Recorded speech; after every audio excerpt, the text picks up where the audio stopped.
What's up, everyone? We're back. Sorry about the Technical technical difficulty. fun. Yeah, geez, just it's like Mm. it's like every other week here, you know. So if Santa, if you're listening, a new computer would be really cool. No, just drop a couple hints there. Yeah, it is what it is. Hey, we roll with it. We're back, getting at it. Probably saved us anyways, because I was probably just going down a stupid trail with the whole Gasecki Tua combo. So Well, you know the I don't know. I kind of want to hear the rant, dude, because I'm a big believer in Mike Gesicki, and he's probably going to be a stud in any other offense. He's obviously not getting targeted in this one. He should be a stud in yeah, this offense, but you know, and I have no idea, yeah, where it cut off. I was pretty much just saying like it's that combination of, hey, they knew they had a proving point with Tua this year. They knew what he had to do. They provided him the weapons. They saw Gasecki himself. Hey, let's franchise. See what you've got, but we don't know if it's going to work with what we're doing. And clearly, what they're doing it isn't working out. I think that's the angle of the franchise tag because he's an athletic out any like you said, any other team. I mean, I've said this before, I'd love to see him on the Cowboys. Having a guy like that out there to just stretch a defense even further out, especially the other linebackers that are typically assigned to a tight end in that situation. so It would be such an offensive opener, but I think what they have is just not. He's been able to feed Waddle and Hill super easily, the speed guys, and sprinkle in a lot of those third and fourth wide receivers. so I mean, with that being said, then are you saying that is Definitely, I Schultz? mean, I think that definitely him. Dude, that's Jessica taking a little bit. I think he's on Honestly, another team I gotta ask. next year, and he'll be able to show what he's actually able to do. Dynasty wise, I think he might be if you have the space, stash him, hold and stash. I don't like to do that with tight ends, but I think next year he might be seeing something interesting. I don't see them keeping him around for what they have youth wise on tight end and elsewhere, other spots. Um, an old friend of mine, my old supervisor, just chimed in on our chat, dude. He says stop. Ooh, He's like, stop watching Girls Gone Wild on your computer, and it'll stop crashing. hey, you know what? He might be onto something there, No, Fitz. he's not onto anything there. But that's a great. That is some great banter. I love that. That was good. No, all right. So back to your original state, or not really original statement. I mean, because this was just Evan. This was just a statement in general. You made a comment about Gesicki to Dallas. Is Dalton Schultz a free agent then this year? Man, I haven't liked Dalton Schultz in general. I think the potential there, like you're looking at fantasy wise, the Yeah. potential is good, and he's a starting tight end. But I don't think like if you just look at the player himself, it's like they were trying to force another. He's like, hey, maybe we have kind of another Witten. Nothing athletic, nothing really like overly exciting, but it just gets the job done. Witten was a precise route runner. He had the ability to find it and he could read. He could read a defense better, probably as well as the quarterback. And Schultz doesn't have that. He's got some of it. He's interesting. He's a good backup. I don't like him for what he is. And if you don't have that, you have to be athletic. You better be a guy out there that's a body or can outrun somebody else. And Gasecki is that. He shows you watch his routes. He's not the most precise. He's not reading a defense well, but he's gonna try to out athlete you. Yeah. And No, I would rather have that. I get what you're saying. Yeah. Uh, So yeah, hopefully he's on another team next year. That's what I'm saying. yeah. I mean, Schultz so is. we're on this. Like, I just love all these. Like, everything that I you're know if I talking. say anything tight end, I should know we're going to spend at least 20 minutes on it. I don't want to. I don't want to. So I just like I don't want to, but I just have to throw this in there. Like, do you think? So you look at I don't know. Look at Gronk. Probably is one of the best tight ends to ever do it. Right. Mhm.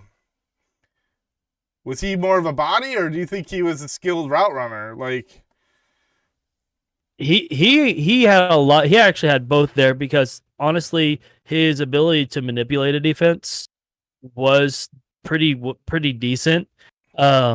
You just like watching the way he goes. I don't know if that was them trying to respect the athleticness and the strength that he presented. Never know what's going on, but as a layman watching film, that's kind of what you see. I always saw that as the case, and as the time went along, the reason I think he was able to prolong it is the chemistry with his quarterback. Right.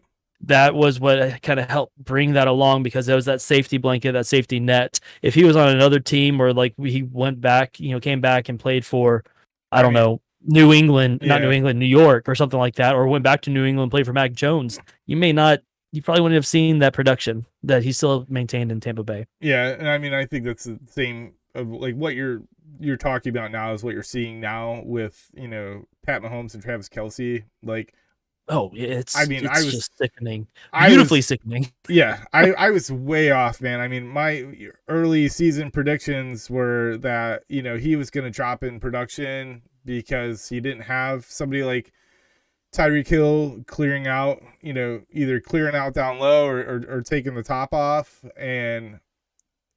But I mean, Travis Kelce reminds me of, and I'm not trying to disparage anybody in this entire statement, but it's like, because he's just it's just so good, and he's an athlete, the size, everything like that. But you watch him and how he breaks some of these runs, I feel like it's like watching, if you ever go like to a flag football game and you see this one guy and you're like, how is he like, you don't expect him to be good. He's out there running, but it's like, it's just kind of somehow nobody can touch you. There's nothing really fast. It's like the dad that was like, I'm going to go relive my glory days at the age of like 48 up against like a 30-year-old, 20-year-old flag football league that, has whatever experience, and going out there and it's just like, what is happening here? You watch him and it's like, how do you not touch him? Like, or how do you touch him and you like bounce off of him like a pinball? Like, it's so confusing, but the way it's that, once again, that manipulation, right, and just it's the intelligence of knowing what I'm, plus also being that size. All right, well, I'll take you head on, and I know I can still go an extra 5-6 yards. So he's man. Yeah, Kelce is a blast to watch. Tight ends in general, man. People, once you get to that like elite tight ends, you're like, oh, they're at 30, 31, 32. Not write them off, but then it's just like, what, they just keep going, man. They just, Gonzalez, I remember as a kid, look, Tony Gonzalez playing fantasy football, and why am I drawing a blank? Antonio Gates. I mean, like, they've been in since I was drafting tight ends, so they have to fall off eventually. 3 years later, they're still like top 5 performers. Antonio Gates, I mean, I think Tony Gonzalez was like that true tight end. He could block, he could catch, he could do it all. Antonio Gates, to me, I mean, some would say Shannon Sharp, but like, to me, I feel like Antonio Gates kind of redefined the tight end position. Shannon Sharp would be in there, but I'm right there with you, man. Like, maybe biased, just because of the time frame, right? So I mean, enough about tight ends. I like talking about tight ends. I know. So I wanted to jump back to the whole, so before the show cut off, we started off the whole show with this whole Josh Jacobs absolute ass kicking. Mm-hmm. And I mean, just kind of off the rip here, off the top of your head here, is that hands down like the most impressive, individual performance by a player that you've seen? So it's in a little while. Yeah, I mean, I won't say like ever, just because I'd have to really go rack my brain and try to remember some of the ones I've watched. Only reason I say that like without an emphatic like yes is because a lot of a ton of those stats at the end of there did come from a massive 80+ yard touchdown run that really kind of like already having a great day. That was just like, the cherry on top. It just took the entire jar of maraschino cherries, dumped out all the liquid, and just poured it all on top of a sundae. Yeah. Like that's what it was essentially. But I would absolutely put it up there as especially since that game was in contention and it was like they were pretty much relying on him. So putting that team on his shoulders, it puts it in a top 3, top 5 ones that I've actually watched. Yeah. I mean, so I just pulled up this list here just for, really just for shits and giggles. Shits here. and giggles. Yeah. Of some of the, this is full PPR games, dating all the way back to 1970, right? So somebody, Ooh. this is from NBCSports.com. This is an article. I don't know when the original date of the article is. I'm clearly so this is November 6th, 2022. So this article is right before just before this game happened. So here you got I'm trying to think of some that might stick out to us. Jamal Charles, right? The Chiefs had a 215 total yards, 8 receptions, 5 touchdowns. So he had a 5 touchdown game. You got Tyreek Hill in 2020 had 269 total yards, 3 receptions, 3 touchdowns. Wait, hold on a second there. So You only caught the 13 receptions. I'm sorry. 13 receptions, 3 touchdowns. 3 80-yard catches and multiple runs. And then you got Alvin Kamara had Alvin Kamara had 172 total yards, 3 receptions, 6 touchdowns. I remember that. That was the Christmas. It was December 25th, 2020. It was he had 6 touchdowns. I feel like he's the first player to ever score 6 touchdowns in a game. Wow. Yeah, I don't remember that. Yeah, it was 2020. That was the COVID year. So just to pull up exactly what Josh Jacobs did in his entire performance, and just to kind of compare them, because I mean it is unreal, dude. Of what I think he had over a total of 300 yards. While you're looking it up, I am in a league that I had him or have him, and it is a point per rush league. So you get a point every time you get handed off, and it's a super flex. So I've got both Josh Allen and Hurts on that team, but I've got Jacobs, and that guy went off for 95.8 points in a single game. It's a crazy inflated number, but I've never had a guy go off like that before. That's just insane. I've never been in a league where you get no, PPR. I've been in some high point leagues, and on average, like, you get a guy that gets a lot of them. It's like, okay, 50 points. That's still a stupid amount in that league. That's a good score, but to almost double that is, I mean, what is that, like mind-boggling? PPRU? It's PPR and points per carry, or PPC. Yes. Yeah, PPC and PPR. So just reading off of some of those, the greatest single, and then you compare what Jacobs did. So Jacobs had 33 carries for 229 yards rushing, 2 touchdowns, and then he had 6 receptions for 74 yards. So this guy had a total of 301 yards of total scrimmage, or yards from scrimmage. And I just want to look at the entire. And I think all together. Yeah, you're averaging almost 7 yards a carry. And how many receptions did you say? 74 yards and how many receptions? 6 receptions in total. So like 12 yards a carry. Like that, or a catch. That's insane. That is efficiency at its best. And doing that many points without, you said 2 touchdowns. Like it wasn't anything like TD wise. It was just that was our year's beast mode. So the Raiders had a total of 576 total yards of offense.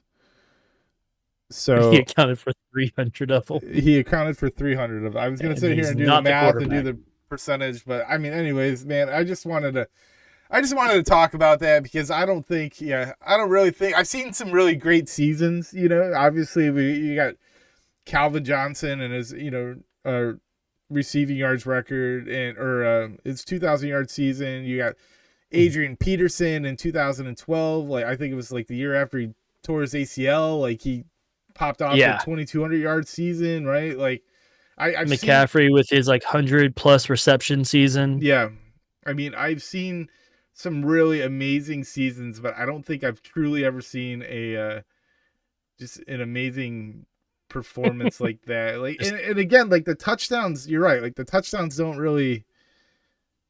I mean, he scored 50. Yeah. He scored 50 points in my league. He scored 50 points, but just to account for 301 yards of your team's total offense yourself individually, that is greater than 50%. Greater than 50% of their yardage, like in that game, like.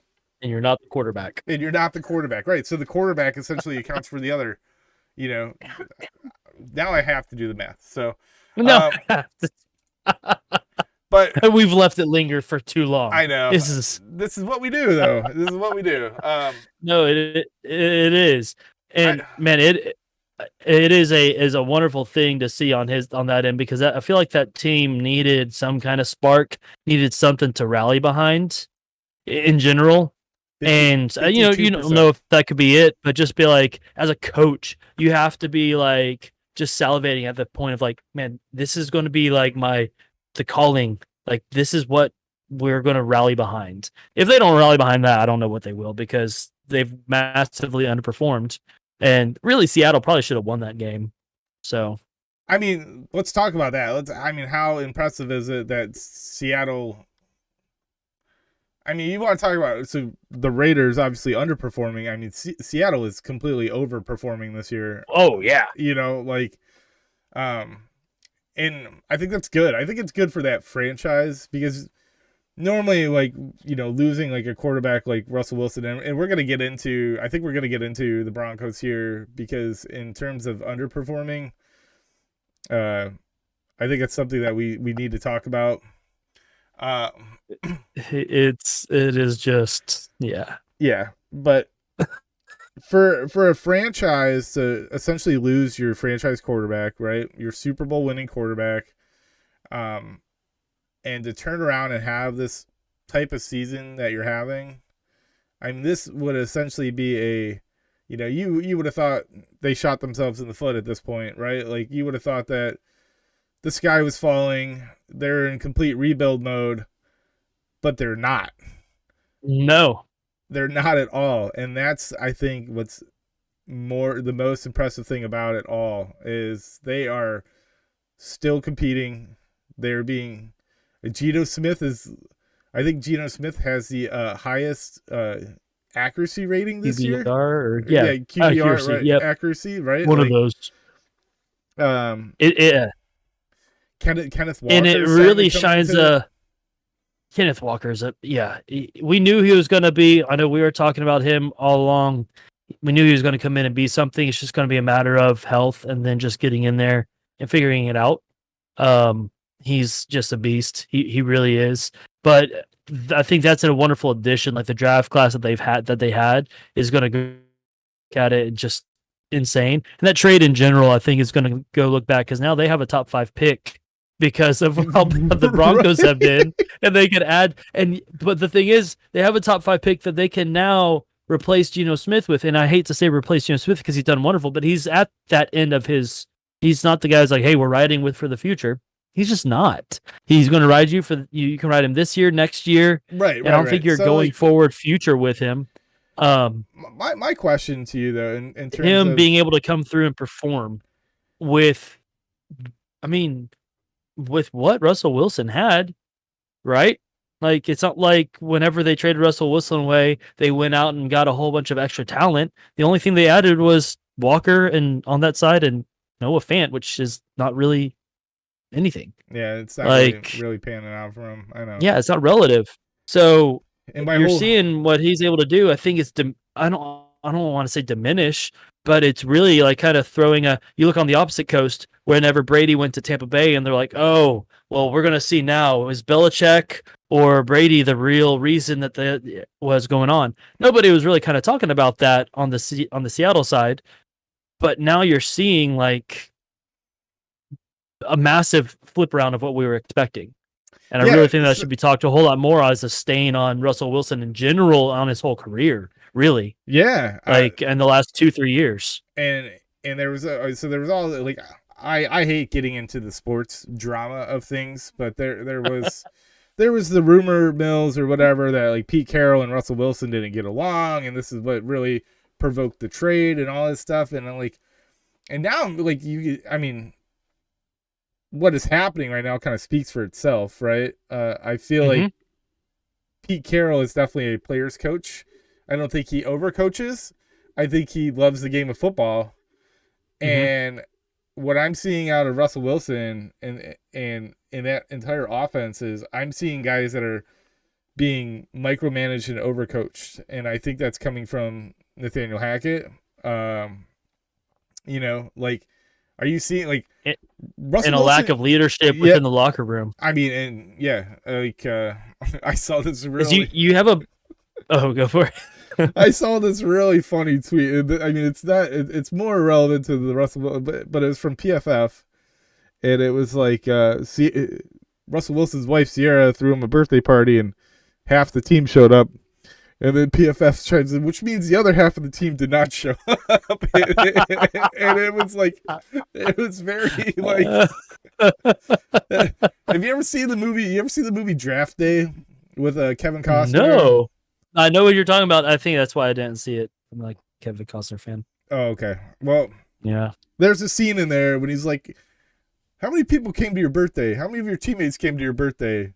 And he's like, "Oh yeah, the whole team." And he's like, "This kid's lying or whatever." And it's all about just leadership and camaraderie and your teammates. It's more than just being a football player. It's about being a good person and all that stuff. And I mean, this isn't to criticize Russell Wilson, because I personally obviously don't know him, but I mean, clearly this is saying something. There's much more going on here than just football. So we actually CJ actually chimed in on the chat. CJ chimed in on the chat, and he was like, what do you guys think about Russ's contract? You can't cut him or release him. The locker room doesn't believe in it. So, I mean, I saw a really interesting tweet. It was something along the lines of, if he was cut before June 1st, they can save like $39 million on dead cap.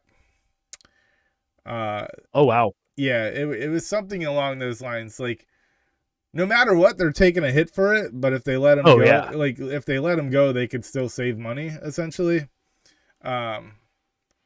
So I don't know. It's just it's just so funny because the AFC West was so amped up this year, so amped up. Everyone was gunning for Kansas City, and clearly Kansas City is just running away from that division, or running away with that division. Like, I don't even coaching, chemistry, locker room, all of that. They're destroying it. I don't even think the Chargers, who would be the next one in line to be competitive with them. Yeah, 6-5. So I don't think they're competing with KC. They're just trying to get into the playoffs. Right. But all right, enough about that. Enough about the stuff that's going around the league. I was just, I don't know. I like talking about what's going around the league, but I mean, we're here to talk about fantasy football. We got playoffs coming up. Are there any sleepers that still might be available on the waiver wire that you're looking into?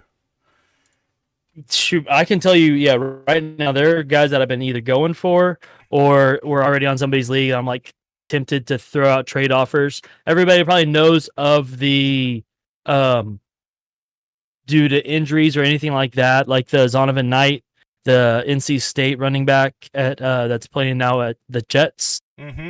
Great option out there. There's a lot of people running for him, along with Ty Johnson, just because obviously Breece Hall's out, and then we've got Michael Carter, who's lingering around.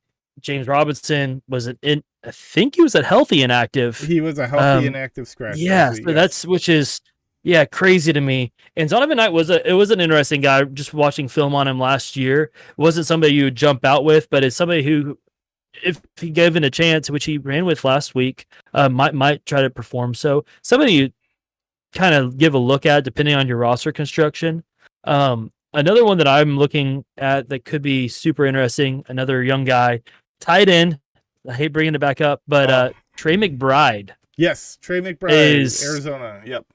Yeah, I mean, I know with Ertz going down, it's not somebody that's really like gone out and performed a crazy amount, but if you're in a playoff time frame, not time frame. If you're looking in the playoff time frame, and you've got it locked up, or you're just trying to project, might be a healthy little investment. Snag now or offer. Maybe lowball and offer. Try to get what you can. Who knows, from somebody who's not competing anymore. That's one guy who I think could be super interesting.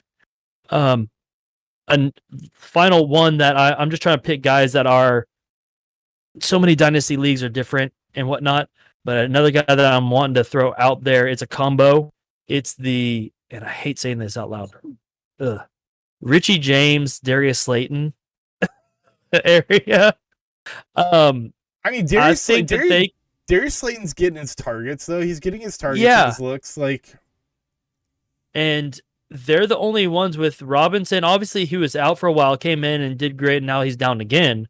And Kenny Galladay is not taking. He's not doing anything. No, it's like he got traded there, and it was just like, it's like he has a retirement fund already set up, and he doesn't even care. He's just like, all right, well, let's just. I don't know. It's just a shame because Kenny Galladay. I mean, if he would have just stayed in Detroit, I loved Kenny Galladay in Detroit, man. No, yeah, and he capitalized, got his money. That's great, but he's just not doing fantasy wise. But both Richie James and Darius Slayton have that opportunity. And I'm thinking, come playoff time frame, they could be more. We say it every week, and I hate saying it all the time, but there's those guys that you're not expecting that are going to actually win you your league, and you have to be the one to kind of pivot a little bit. Have the Benny Snell or the Braxton Berrios guys to just, you play them in your flex spot, they go off and win. So those are kind of the ones that I've been eyeing on this time, this waiver week. So I'm looking at in the next we got week 13, 14, 15. So playoffs are what, weeks 14, 15, and 16? Yeah, mostly 15 through 17 because of the 17. All right. Yeah. So you're trying to make a late playoff push. I wanted to talk about Zay Jones out of Jacksonville. Ah, yes. I know Christian Kirk is, essentially the number one, but I don't really think that that's an offense that's running a number one. You look back at Doug Peterson's coaching history, even when he had Alshon Jeffrey and Nelson Aguilar and stuff Alshon Jeffrey was essentially a number one prospect. He carried the attributes of a number one, but he wasn't really targeted as a number one. He was more of a big bodied red zone, I'm going to throw this fade route, you go up and get it type thing. But here, this is a totally different style of offense. You got a lot of you have a lot of speed, and just looking into it, the Jaguars next, their next 3 games here. So you have Detroit this week. You have the Titans, and then you have the Cowboys. So once you get into playoff playoff category, so 15, 16, 17. Mm-hmm. Wait. And then week 18 doesn't really, So so 15. So you got 13, 14. So 15. 15 is Dallas. Yeah. So all right. 16. In all reality, though, there's potential there. It's just a matter of you're gonna have to be doing, which you saw a lot this week, is these short routes that he was just capitalizing. He was peppered. Zay Jones was getting peppered. I think he was capitalizing on that. I think ultimately he had 12.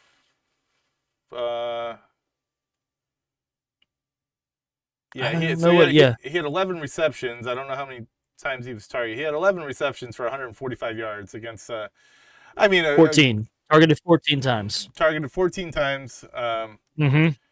I don't know. I really like that. I like somebody that's going to get targeted a lot.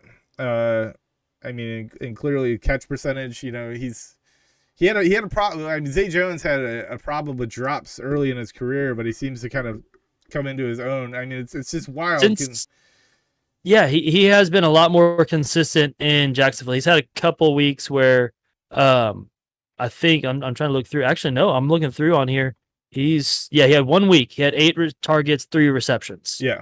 Everything else has been pretty freaking spot on, if not 100%. I mean, I think he oh, you're the college expert here. FBS and FCS, or which one is the bigger, like, what is ECU in? Is that FBS? They're in the FBS, yeah. So East Carolina? Yeah. I'm pretty sure the Pirates. Yeah, Zay Jones, that's CJ's hometown. He's a big ECU Oh, really? guy. Yeah, he's the one that said Zay Jones is going to be a star when the Bills drafted him. Right, man, he's been like I remember seeing him, man, in Buffalo. Well, and it was just so him and Robert Woods, right? No, it was at the same time. No, it was Zay Jones, and we had Kelvin Benjamin and. Oh shoot, that was from the Benjamin time frame. Okay. Yes, Kelvin Benjamin and who Robert Foster. I mean, these are all guys that Foster. That's the one, Robert Foster. Yeah, that's it. But I mean, anyway, so like I'm pretty sure that he holds the single season record for receptions in the FBS.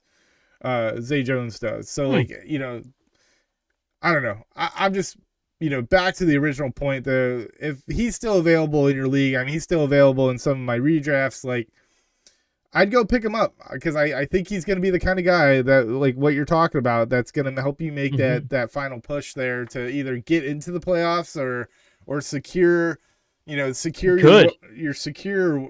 1 or 2 spot. He's 50%, 6% rostered in sleeper leagues. Yeah. So I mean, come playoff times though, I mean, he's got, you know, Dallas. If you can get to the championship, he's got Houston. Yes. So, I mean, right. That could just be, unless, you know, I'll take the Miami route, but I don't think Jacksonville's going to take that Miami route. Man, I'm trying to think of. I had somebody else dialed into that I really liked, and I'm drawing a blank on it. This whole show has just kind of been the shutdown really messed me up. I had all my tabs up, I had everything ready to go, and then now I'm just staring at your beautiful face. You know, like I got nothing. Oh, I got nothing up. Getting red over here from laughing. Oh my gosh. No, I know. You get in a good flow, a good zone, you get prepped. Yeah, it throws you off, but hey, come back, get it going. Well, at least we have some good information on there. I know I've got some fun stuff I can take over. Yeah, you got some college-wise if you want. Run with it, man. I hate to bring it too early. I know we've got a few more minutes, but no. I mean, we need to start transition to this stuff a little bit earlier. I think. I like the college stuff, and I'm slowly really diving into it. So, and we're going to be getting in. It's the time of year. Obviously, fantasy football playoffs becomes the key focus, but we're in the college football conference championships, and then you're just getting into bowl series, all the fun stuff. But you really start diving into this. My favorite time is once you start hitting player film, individual guys, start looking at the draft itself a little bit more intensively, doing the mocks, things like that. And I know I've brought up a couple guys in the past few weeks. There's another one, you've probably heard of him. We mentioned him if you listen to our top 10 2023 prospects, watch that video. Matthew had brought him up into one of his favorites. I want to highlight him on this round because one of what he did last week against, I say the name Louisiana Tech, nothing too crazy, but we got Dwayne McBride out of UAB, the running back. One of my favorite guys to watch. It's a combination. I'm going to hark back to what Matthew had called him. It's a little Yeti, a little Derrick Henry. Okay. We got a guy here. It's got the speed and power combo. Went 272 yards last week against La Tech on 16 carries. So averaging 17 yards an attempt. Only one touchdown, so it's kind of going into the Josh Jacobs realm. Not crazy touchdown side, but this guy, I'm telling you, he's probably not going to have as crazy of a draft capital being out of UAB. Right. But this dude is insane, amazing to watch. He's the nation's leading rusher right now with 1,700 something yards. And then since I'll pull this stat up because I've been watching this guy. Picked him up luckily on a waiver wire in a Devy league that I'm in. And since PFF has been taking these stats since 2014, minimum 300 attempts on here is what they said. He is third in forced tackles missed, like missed tackles. Okay, wow. He's third. He 36% career in missed tackles. The two people ahead of him, number one is Javonte Williams, which we're really seeing some great stuff out of him outside of obviously the injury issue there. Number two, another guy out in college still, Bijan Robinson, but he's like the projected number one stellar running back. And they're at 39 and 38% respectively. So he's sitting there at 36% break tackle rate. And to me, that's one of my favorite. It's break tackle and contact balance. Yeah, you talk about contact balance. It's there. It's there. He's ready to show off. I think he's NFL ready. He can technically stay another year if he wanted to. I think he needs to declare because he's going to be a top 5. I'll give more in-depth info, watch more in-depth film on there, but from just generally watching, I think he's going to be a top 5 running back out of this class. And not a lot of people are kind of eyeing him because of Blake Corum, Bijan Robinson, Jahmyr Gibbs, Sean Tucker, like a lot of guys are kind of getting the hype. I think he'll be sneaky. It'll be a lot of fun to watch. Speaking of UAB, I actually saw that Trent Dilfer is going to become the head coach of UAB. I know that is really, yeah, that's okay. That's my uninformative fact of the day here. So we got a little bit more time here. I want to talk about college quarterbacks. Okay. Yeah. So yeah. I saw an article. I can't. Man, I'm so bad at this at referencing this. But we're not being cited or anything here. You're good. Like Will Levi. The Kentucky QB. Yeah, is he? Do you think he's pro ready? Like, he's got the arm. That's all, and everything. You watch it. He's got the arm there. It's like freaking. He'll be awesome on it. I don't like personally. I don't care for the decision making sometimes, which you can coach, but just kind of watching it on their decision making, the accuracy on that, and the reads of there is not quick for me. Going to the pro side and being in the SEC, man, you're getting a great read right off the bat, and he missed some time, but. He's a high-end prospect. I'll say that. He's a really good prospect. Kind of like we were talking about in the past where you have like Davis Mills, really good prospect. It's going to be a 50-50. Personally, like if I'm looking at like Devy leagues, I'm not going to be like circling him on my board. If he falls, it's kind of like, okay, if he was there. But I'm really going to – it's going to be very location, like draft capital dependent and location dependent.